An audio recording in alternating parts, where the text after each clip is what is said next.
Bitcoin, to me, on a technical basis, potentially is getting a short-term breakout here. I want to see where it closes today. But again, there's a downsloping trend line from going back to the highs. This was the Ripple News highs here, which reversed it. Kind of was the beginning of the fall. We can see clearly we attacked it over here in August. And then back over here, we attacked it 3 days in a row. In fact, this might have even been when we were just doing the show last week. 1, 2, 3, 4. In fact, we got pushed back. Now we are above it. And so again, the thought process of resistance lines for those of you out there is that the more you hammer on them, the weaker they become. And this is hammered quite a bit now. So it makes sense. Maybe we have a short-term little up move here. And then the question is, how high does it go? I have a max upside of around 30K in the near term, and that would just be a momentum move.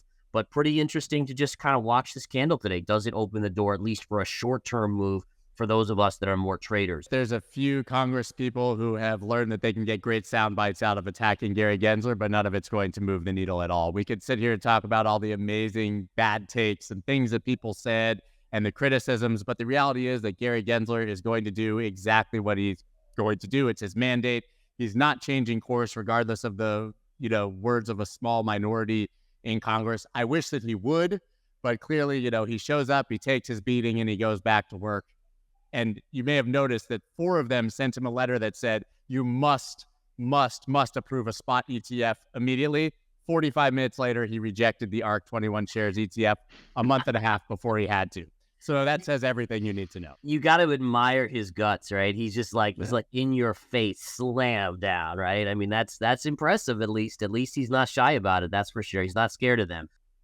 U.S. and Canada production minus consumption. It's a wave of negativity for prices. Prices peaked here when we were importing U.S. and Canada 11 million barrels a day. Now we got a problem. We got to export 6 million barrels a day.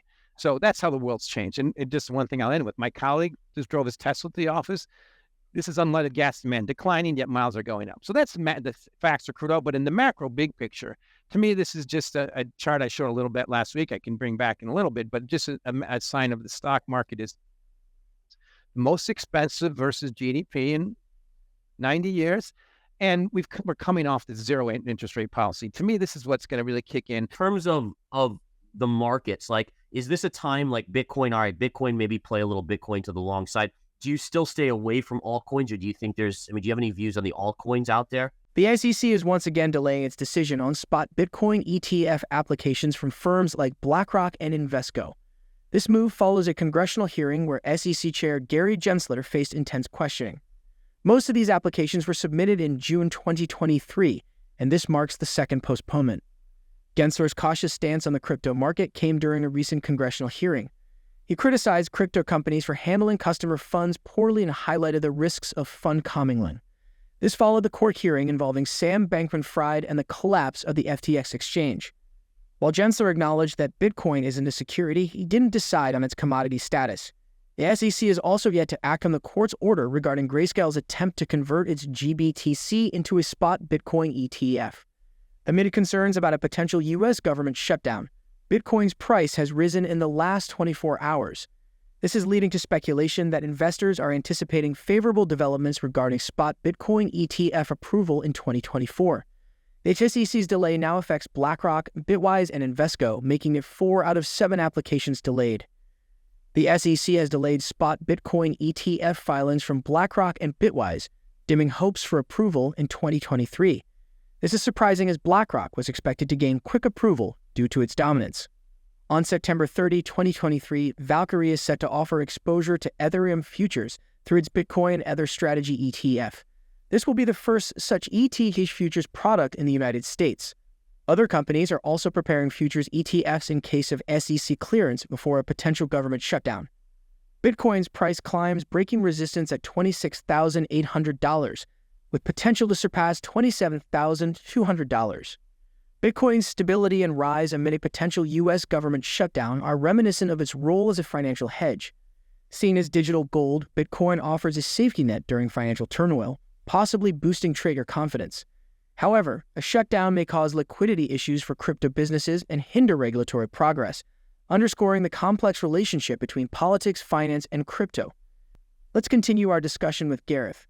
Think about where oil is in the cycle. Think about where people's sentiment is in the cycle, right? So you have this sentiment where people are saying probably no recession, economy's going to be great. Well, obviously that's going to mean demand or perceived demand is going to be strongest. It's going to drive oil up potentially. I also think there's a huge kind of under investment in crude oil stocks. And we've seen so many funds moving into those, which then just artificially lifts these things up to kind of ridiculous levels. And last thing I'll show here is I tweeted this out earlier, but the point is there was this tweet at me. This was overnight, right? I'm out of the short of oil, big loss. Oil hit 95 tonight, blew through chart, could hit 100 by Friday.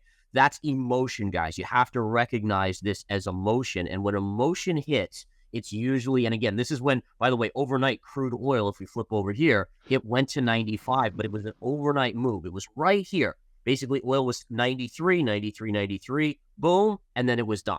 And that was enough to push people out of the market, which again, it gets the stops. It hits the stops. This gentleman, same thing. And it reversed right after that. And that is such a common thing in the markets, to push people to the maximum. The way you don't allow that to happen is you moderate your position size. And I think we were talking about this, Mike Scott and I were talking about this prior, is that that's not someone who kind of went with a normal allocation in oil right there. That's someone who leveraged themselves and then couldn't take the little bit of a pop. And the market feeds on that.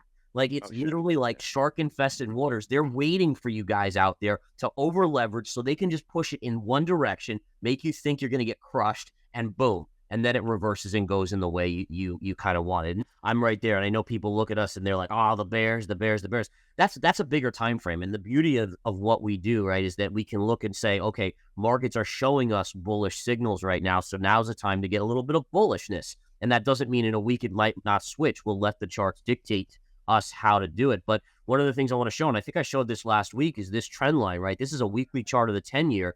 And look at the trend line. And again, all I do is I let charts speak to me, right? So what I can clearly see is that we hit the line here. We hit the line here. Every time we did, we bounced. Then we broke below it. And then when we went back to that line, we pulled back. Back to the line, pulled back. Back to the line, pulled back.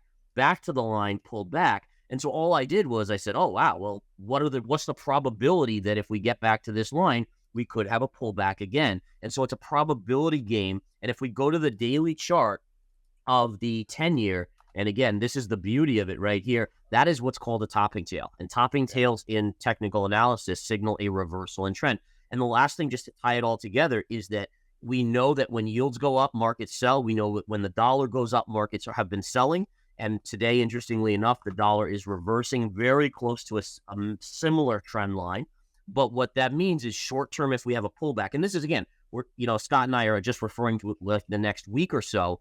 But if we do get a pullback on the dollar, if the yields pull back, and by the way, PCE data tomorrow is coming out, favorite inflation gauge of the Fed, then it does make sense we could get a short-term bounce in the markets. And even with crude oil coming in, that might help alleviate some worries about inflation as well. The SPX chart is clearly making lower lows now and lower highs, right? If we just zoom in right here, high, low, lower high, lower high, lower low. And so the trend has changed, which means that over the bigger picture, that means we're probably headed lower the next 6 months, 12 months, etc. But short term, we have reversal signals. And one of the things that usually happens in markets is that oftentimes you have a rally back to your trend line where you broke, right? So very clear from the October low here right up, my guess is that's where we're trading back to, maybe 44.50, 44.25 on the S&P. And then the next leg starts to the downside, which would continue, by the way, lower lows and lower highs on the chart. If you enjoyed the video, don't forget to give it a thumbs up and subscribe to our channel for more daily updates. Remember, knowledge is power, and we're here to empower you on your financial journey. Until next time, happy investing.